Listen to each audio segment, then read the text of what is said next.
اور اسی طرح غیبت کر دی زبان سے، تو زبان سے غیبت کر دی، اللہ تعالیٰ کی دی ہوئی نعمت کا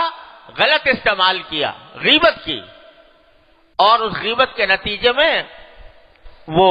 ایک زبردست گناہ وہاں لکھا گیا، ایسا گناہ جس کے بارے میں حدیث میں آتا ہے کہ الغیبت اشد من الزنا،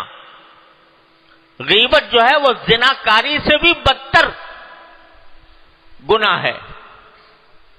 ہم معمولی بات سمجھ کر اللہ بچائے غیبتوں میں مبتلا ہو جاتے ہیں، تو اللہ تعالی رسول کریم صلی اللہ علیہ وسلم نے اس کو بدتر قرار دیا زنا کاری سے بھی۔ کیوں؟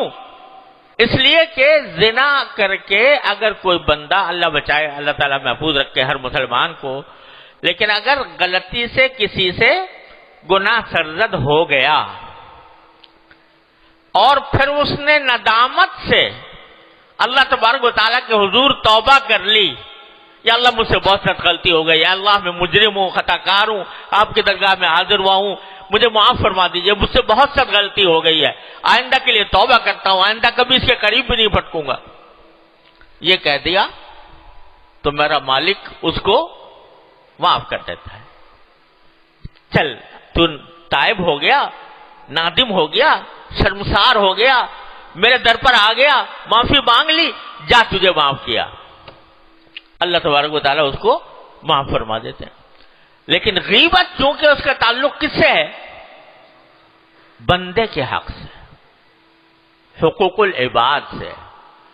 حقوق العباد کے بارے میں باری تعالیٰ یہ فرماتے ہیں کہ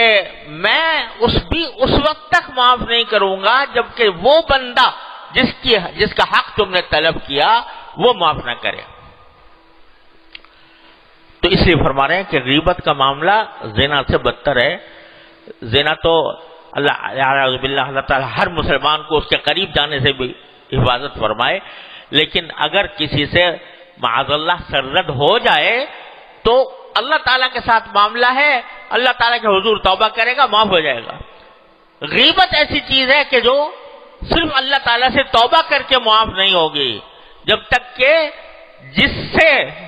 جس کی غیبت کی گئی ہے وہ معاف نہ کرے اس وقت تک غیبت معاف نہیں ہوگی۔ اب اندازہ کرو ہم میں سے، یا میں جو کہتا ہوں نا کہ ہم یہاں پر تقریر کرنے کے لیے نہیں بلکہ سوچنے کے لیے، باہم بیٹھ کر سوچنے کے لیے جمع ہوتے ہیں، تو ہم نے غیبت کر کے، زبان کو غلط استعمال کر کے ہم نے اللہ تعالیٰ کی نعمت کو ایک غلط کام میں استعمال کیا، یہ گناہ ہو گیا، اور گناہ بڑا شدید گناہ ہو گیا۔ لیکن دن رات غیبت میں ہم مبتلا ہیں۔ ہر شخص اپنے گریبان میں منہ ڈال کے دیکھے، جہاں 4 آدمی بیٹھتے ہیں تو وہاں بیٹھنے کے اندر یہ گناہ ہو جاتا ہے۔ اور قرآن کریم نے اتنی گویا شناعت بیان کی ہے اس کی، یہ فرمایا کہ یہ ایسا ہے جیسے مردہ بھائی کا گوشت کھانا۔ مردہ بھائی کا گوشت کھانا، ایک تو انسان کا گوشت، انسان کا گوشت کھانا درندگی ہے، بذات خود چاہے زندہ ہی ہو، اور پھر مردہ جو ہے وہ تو ناپاک ہوتا ہے، تو اس مردے کا گوشت کھانا، مردار کا گوشت کھانا، مردار جانور کا بھی گوشت نہیں کھاتا کوئی، انسان کا گوشت درکنار، تو مردار بھائی کا مردار، اب مردار بھی کون؟ بھائی، اس کا جیسے گوشت کھانا کتنی بری بات ہے، کتنی شرم کی بات ہے، انسانیت سے گری ہوئی بات ہے، اتنی ہی کسی کی غیبت کرنا۔ اور غیبت کیا ہے؟ غیبت یہ ہے کہ کسی کے پیٹھ پیچھے اس کی برائی کرنا، وہ خود موجود نہیں ہے اور تم اس کی برائی کر رہے ہو۔ حدیث میں آتا ہے کہ جب رسول کریم صلی اللہ علیہ وسلم نے فرمایا کہ غیبت کرنا اتنا بڑا گناہ ہے، تو صحابہ کرام میں سے بعض نے پوچھا کہ یا رسول اللہ، اگر ہم کسی کی برائی کر رہے ہیں اور وہ برائی واقعی اس میں موجود ہے، جھوٹ نہیں بول رہے ہم، واقعی اس میں برائی ہے، تو کیا پھر بھی غیبت ہوگی؟ تو رسول کریم صلی اللہ علیہ وسلم نے فرمایا کہ اگر وہ برائی اس کے اندر موجود ہے تب تو یہ غیبت ہے، موجود ہے تب بھی غیبت ہے، اور اگر موجود نہیں ہے غلط الزام لگا رہے ہو تو یہ بہتان بھی ہے، غیبت بھی اور بہتان بھی، غلط الزام لگا دینا کسی کے اوپر۔ تو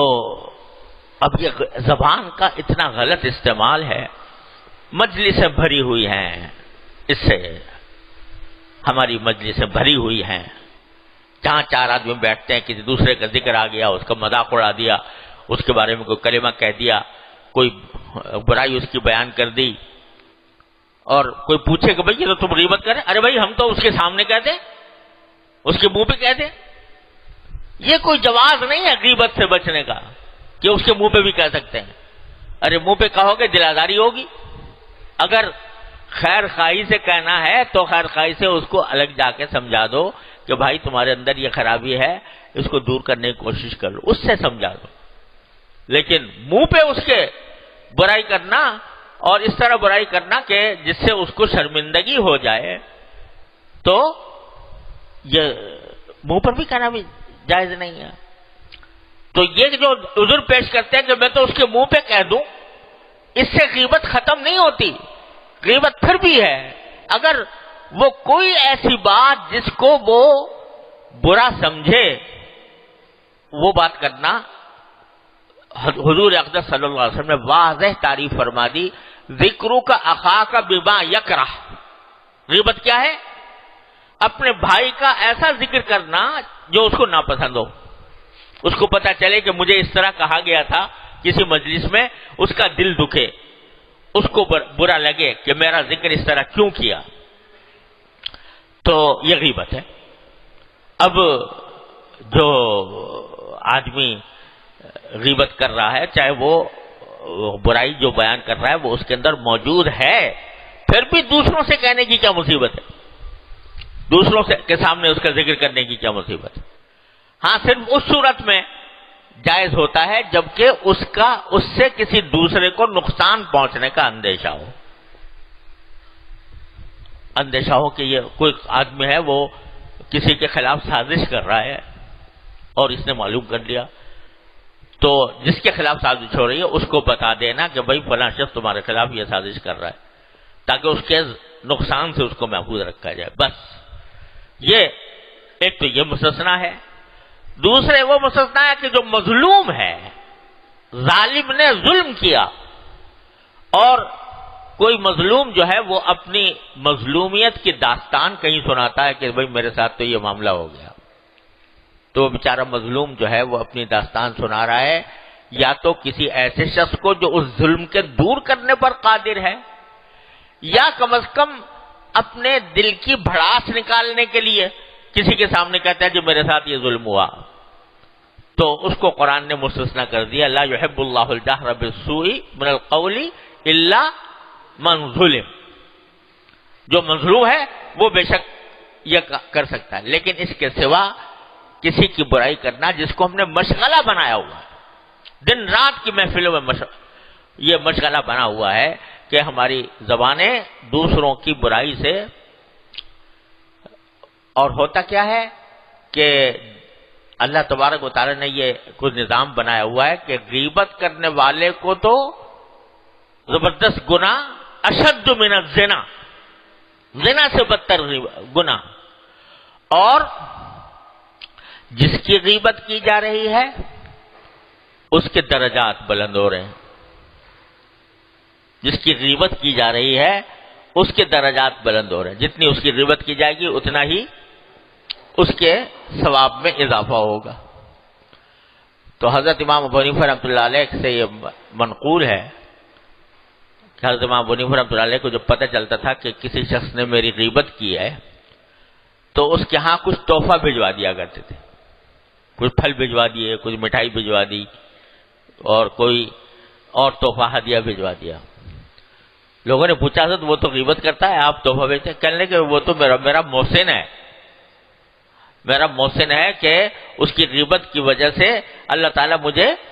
اجر و ثواب عطا فرما رہے ہیں، تو لہذا میں اس کے اس احسان کا بدلہ دے رہا ہوں کہ اس کو مٹھائی بھجوا دیتا ہوں، اس کو پھل بھجوا دیتا ہوں، تحفہ بھجوا دیتا ہوں. تو وہ اس لیے کہ جس کی غیبت کی جا رہی ہے اس کا اللہ تبارک و تعالیٰ اس کے درجات بلند فرماتے ہیں. اللہ بچائے آخرت کے اندر اگر وہ بغیر معافی مانگے رخصت ہو گیا نا غیبت کرنے والا،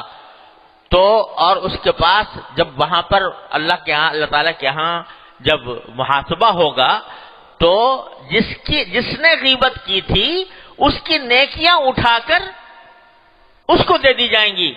جس کی غیبت کی گئی تھی. اللہ بچائے.